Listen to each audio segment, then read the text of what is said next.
Like the vast majority of people who served in the military, I am a man. My experience serving in a male-dominated organization was inherently different from that of a woman who served in a male-dominated organization. Women make up between 10 and 20% of the active duty force. Back in the day, they served as nurses. Then, during World War II, they served as WACs and WAVES in administrative support roles. Over the years, women have been granted equal access to more sectors of the services that have traditionally been men only. Women now serve in the infantry and even on submarines.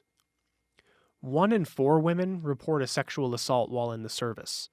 1 in 2 women report sexual harassment while in the service. And since we know that reporting lags actual incidents, those numbers are probably significantly higher. According to a 2018 survey, almost 40% of women who reported sexual assault or harassment said their commanders retaliated against them. The military justice system is set up so that commanding officers decide whether or not to pursue criminal charges, not like a grand jury in the civilian world. Because of this, many women see their cases swept under the rug. They leave the service traumatized by their experience and often feel betrayed by the organization they swore to serve in. Many of these women were given less than honorable discharges, despite committing no serious misconduct. This excludes them from many of the common veterans benefits they'd otherwise be entitled to when they get out. Without access to those services, they can suffer serious negative mental health outcomes. Women account for 1 in 3 of all suicide attempts among veterans. According to the VA, the rate of suicide among women who reported military sexual trauma was higher than women who did not. Their experiences are different, and we need to listen to them because they're often left out of the conversation. In this episode, I spoke with a woman veteran who spent an entire career in the United States Army. You're listening to Hear Arizona, addressing issues, empowering our community.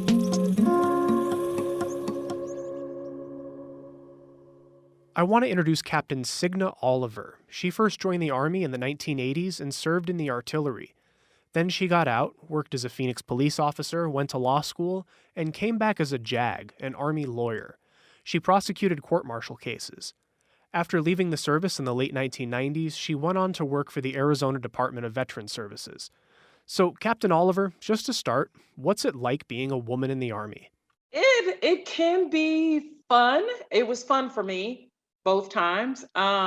Different experience, enlisted versus officer, of course. But I think my enlisted years prepared me to be a better officer. And let me tell you why. Because the Army is run by the enlisted corps, the NCOs, and that sort of thing. Officers, we get a lot of, props, but basically, we listen to our first sergeants and sergeant majors who tell us, how this is run, because usually they've been in there forever. I was always treated in the military with dignity and respect both times, but it's just different being an officer. But it was an amazing experience. I think that it helped form who I am today. The discipline, the sense of duty, honor, country, was very much instilled both times in me. It was very honorable to serve.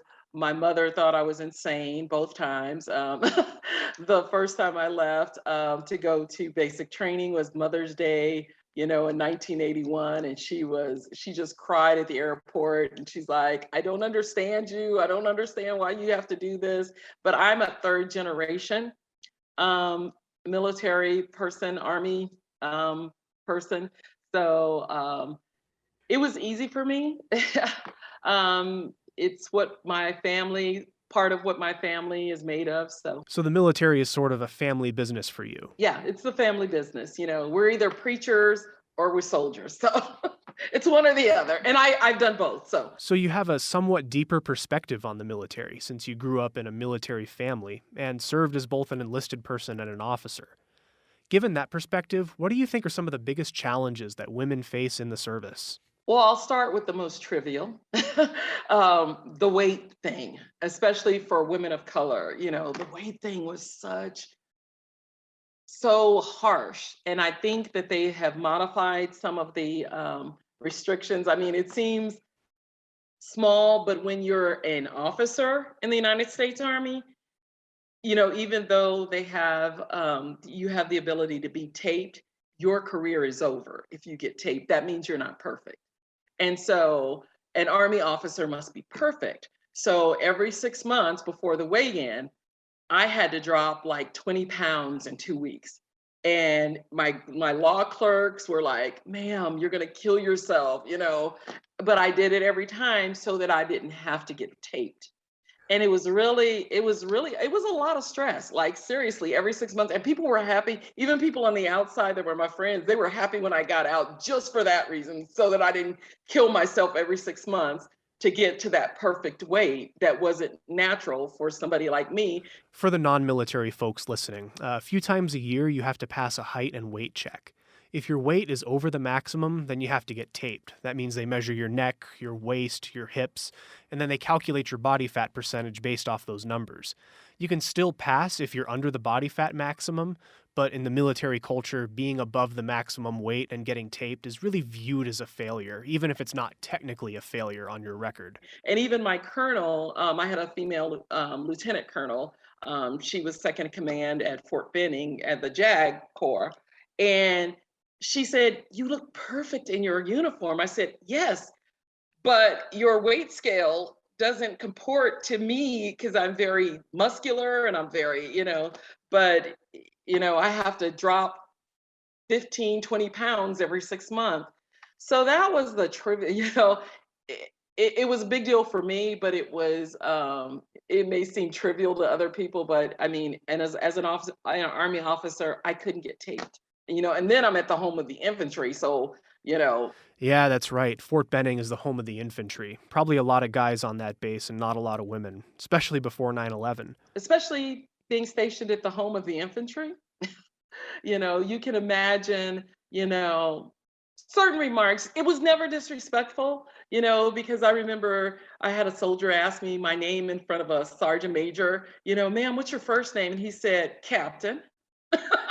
And I was like, whatever he said, because sergeant majors are scary people and they scare us. But, it was very, I felt a sense of and I am a competitive person anyway. So, but I felt that I had to be perfect and I couldn't be weak. And even when I was enlisted, I had the same drive, and it probably has more to do with me than the military.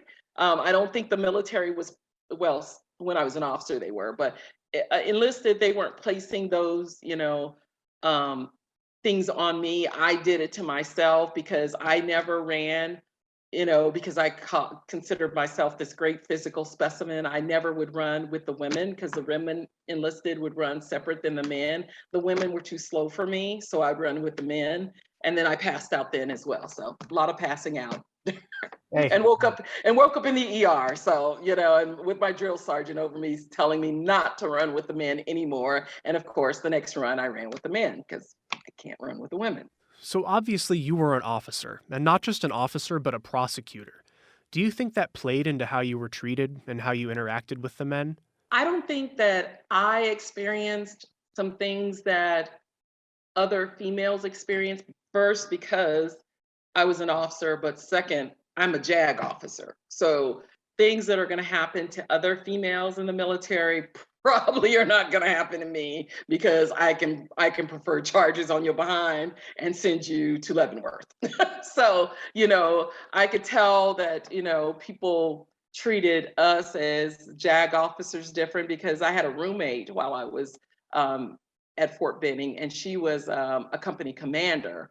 And she had to, toe a different line, but she was a West Point grad and stuff. So we were equally driven. But I think that some of the things that women experience in the military that I know of, I absolutely knew it didn't happen to me, but I knew it was happening was, um, of course, things that were sexual, those were occurring, and we knew they were occurring, and we prosecuted them when we found them. So you could kind of be the advocate that the women needed, especially back in the 90s. You had your own power in a way. I garnered a reputation for being a tough prosecutor. So, many women felt comfortable coming to me and telling me things that were going on. And then, my office, I call, the first sergeant or the company commander and say, hey, this is happening. What are you going to do about it? Or do you need me to come over and do something about it? And they're like, okay, it's the crazy lady that's going to make something really bad happen. I actually did have a few good men moment while I was there. Um, yeah, a brigade commander um, had a Confederate flag in his office behind his desk. So any soldier walking in his office, you see a Confederate flag at the home of the infantry in Georgia. I don't know what he was thinking. I have no idea how long it had been there, but my lieutenant colonel, the female, she goes, "Go get him, Tiger." I was like, "Wait, you're a lieutenant colonel. You outrank me. I mean, you're closer to his rank than me." And she goes, "No, Captain, this is all you," because I had responsibility over that brigade. And so I walk in and swear, oh God, I had to have that conversation with him. And it was a Jack Nicholson moment. I was thinking he could have me killed and they would never find my body because we're at the home of the infantry and he has a lot of very expensive toys and there's a lot of space at Fort Benning where people could go missing. And it was so funny when I was talking to him and I said, sir, I'm going to need that flag off your wall, never to return again. For obvious reasons. Don't know why you would think that was a good thing to do, but it's going to disappear like now. And I can't hear that it goes back up. Are we clear? And there was this like long pause, and I'm thinking he's going to kill me. He's going to have me killed and my body buried somewhere in the woods. And finally, he did say, he goes, "Okay, Captain," and enunciated Captain a lot. And I'm concentrating on not shaking because I have a full bird colonel that I think could, end my life, and my children would never see me again. All these thoughts are going through your head, and he did comply, and I didn't have to go back, which made me very happy. And I don't think I wet myself or anything. I got to my car without being murdered. I remember during my time in, anytime women showed any sort of emotion, they really got ridiculed way more than when the men did it. I was guilty of it myself. If a woman cried, we made fun of her. And they really had to exceed every standard to be accepted when, a guy like me could just get away with being perfectly average. Yeah, every standard. So I have another story. I tell a lot of stories. I'm old, so here we go. No, it's perfect. I love So I go to the range to qualify, as we do every 6 months. And I was a former police officer by then, and I'd been enlisted before and I shot expert, so I can shoot very well. Um, and there, for some reason, there's this group of sergeant majors and first sergeants at the range. I have no idea. I was like, oh, whose luck is this? I must have buzzard luck, to be walking up to, qualify in front of these. And they think that when they saw me walk up, they're thinking, oh, we're gonna get a great laugh. And even the range master, he comes and he hands me my weapon, and he's all being all delicate. And I'm like, okay, stop being that person. And so he's like, so ma'am, have you fired a gun before? And I said, a few times. Because I'm not wearing your resume. You don't know that I'm a former cop. You don't know I'm former enlisted soldier that fires expert. And so he's like, well, let me see you hold it. And so now I'm gonna play along because I'm twisted. And I, kind of hold it all delicately and that sort of thing. And now the crowd is gathered behind me. I can sense they're all watching, and I'm like, you can't miss. you cannot miss one. And it was a pop-up target, not the shooting the paper, but pop-up target, a different player. And so he tells me, really, condescendingly, so there's going to be some targets that are going to come up, ma'am, and you're going to have to try to knock them down. And I'm thinking, you have no clue who you're messing with. And so, of course, and then, like I said, they're ready for the show. They're like, okay, she's a female and a JAG officer. Surely she cannot shoot. And they start popping up, and I'm laying them down as fast as they pop up. And when we finished, the range master comes and gets my whip, and he goes, "Are you a ringer, ma'am?" I said, "Never assume, Sergeant, never assume." And so I turn around to leave, and they're all standing there with their mouths open, and they're like, and this one sergeant major says, "Ma'am, are you married?" And I said, "No." He goes, "Yeah, I was going to tell him never piss her off." Never piss her off. So, that's the whole, it's everywhere, and it's everything you do. And it's. Yeah, I barely squeaked by on the rifle range with the pop-up targets. I mean, I passed, but nobody even looked at me twice when I got a low score. You just have to be that much better than you would be. But I'll say this, but I think it made me better, because you have to have that mindset. So I could never slack. I could never do anything, halfway. I had to put my full everything into everything I did in the courtroom, in on the PT course, on the range, wherever I went. And I will say, as a prosecutor, I only lost once, and it almost killed me. All right, we'll be back with more from former Army Captain Signa Oliver after this message from our sponsors. Support for Here Arizona comes from the Nina Mason Pulliam Charitable Trust, which seeks to help people in need, especially women, children, and families, to protect animals and nature, to enrich community life in the metropolitan area of Indianapolis and Phoenix, and from listeners like you. Thank you. We're speaking to former Army Captain Signa Oliver about what it's like to be a woman in the Army. Captain Oliver, you were just talking about how, as a woman, you felt like you always had to overperform just to be taken seriously, and how, as a man, I could do just enough to pass without getting any major flack. But you weren't perfect in everything. Was that ever a problem? I think it is something. I'm not saying I'm special. I'm just saying there's something about me. I don't lose. And if I lose, I am going to come back stronger and harder and stuff like that. Even considering, just getting out of the military. But I felt so defeated that day that I was just like, I can't win in a system where I win and I still lose. I can't win in that system. But there are some that I'll say this. I had a young soldier that had been in the military a couple of years, and she wasn't driven like me. But I gravitated to her and kind of took her under my wings and kind of coached her up. She was one of the, she's like a specialist assigned to one of the units, but in the JAG Corps, but she's a specialist. It's like a paralegal or something. And she was literally going to get put out of the military if she didn't pass the PT test. And I, in my 30s, she was like 19.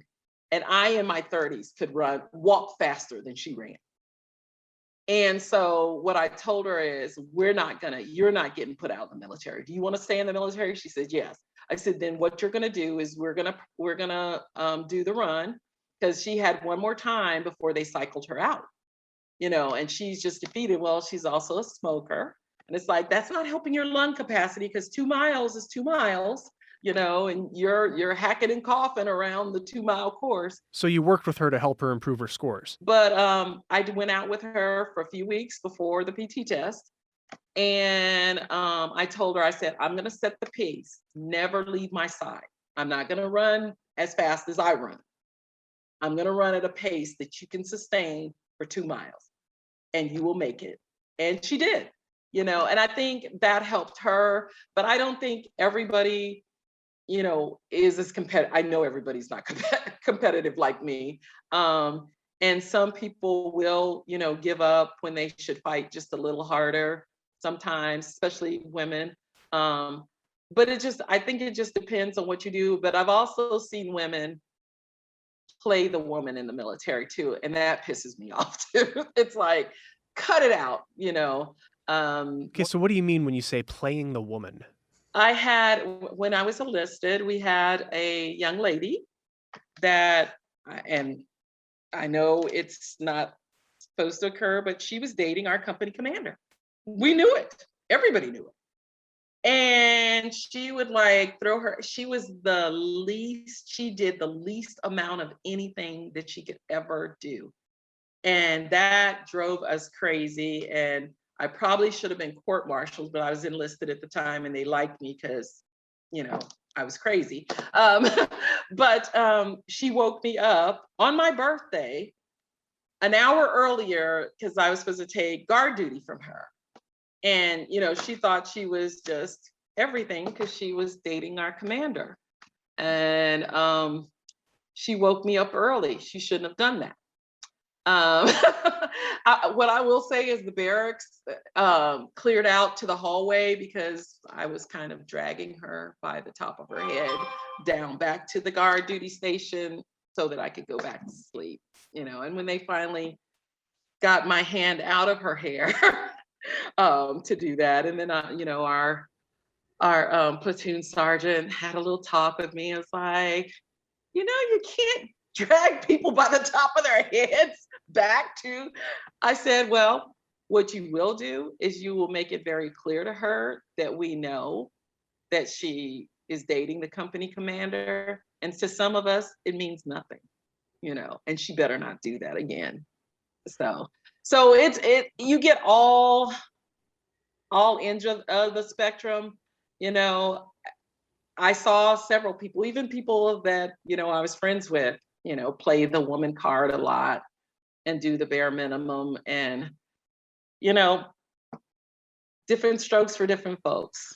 See, when I was in, a junior enlisted person dating a commander would be serious trouble for the commander. There's such a power differential there. What sort of advice would you have for a woman who wants to serve in the military now?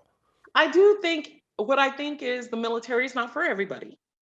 But if you want to become a leader, the military is a great place for women, definitely, to develop those skills. It did. I mean, I was going to be who I was going to be anyway, but I think that the 2 times I raised my hand and signed that blank check for the country, I think it enhanced who I am as a person, because I still have somewhat my military decorum in a lot of things, and I catch myself and other people. I can see whenever people's eyes are like this, I'm like, oh my God, Captain Oliver showed up, didn't she? Yeah, it can be really hard to shake that mentality once you get out. It is very beneficial, but you have to have the right headspace. I had a friend of mine that went into the military, and this is why while I was in the military, she went in, enlisted after she got her master's degree.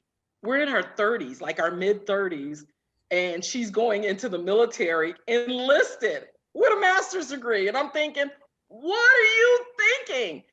Well, I got a phone call from my roommate from college. We were all friends. And she's like, this person is at this military installation. She went in. I was like, why would she do that? And she goes, and I heard something about confinement and court-martial. And I'm like, what? And so I had to, pull rank and call their JAG office. And I was like, so this is Captain Oliver at Fort Benning. I hear you have this person, because they were giving her an order. And she's like, yeah, I ain't doing that. And I was like, no. You can't do that in the military. And that's why I'm saying everybody's not made for the military. It's, Absolutely. it's a mindset. Captain Oliver, the last thing I want to ask, I know you have a daughter. Would you let her join the military today? So no, I would not. I wouldn't. Could she go in the military and could she be successful? Absolutely. She could. I just don't think she should have ever been in the military, nor my son. I just didn't think that that was a path that they should take, either one of them, because I did see it changing.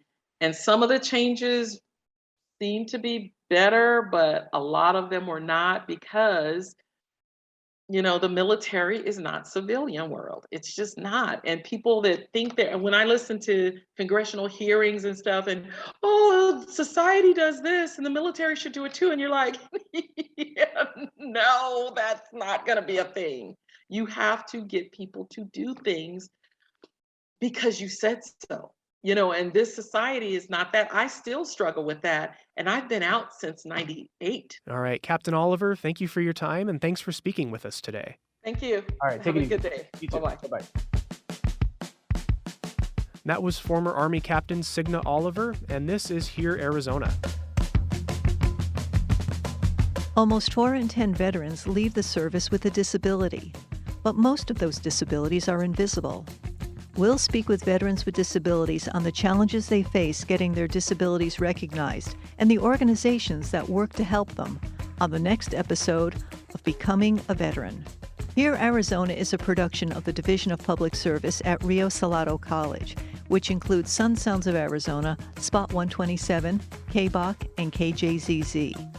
This podcast series is made possible by a grant from the Nina Mason Pulliam Charitable Trust and support from listeners like you. Thank you. This episode was produced, written, directed, and hosted by Scott Bourque. Linda Pastore is our executive producer. Thanks for listening.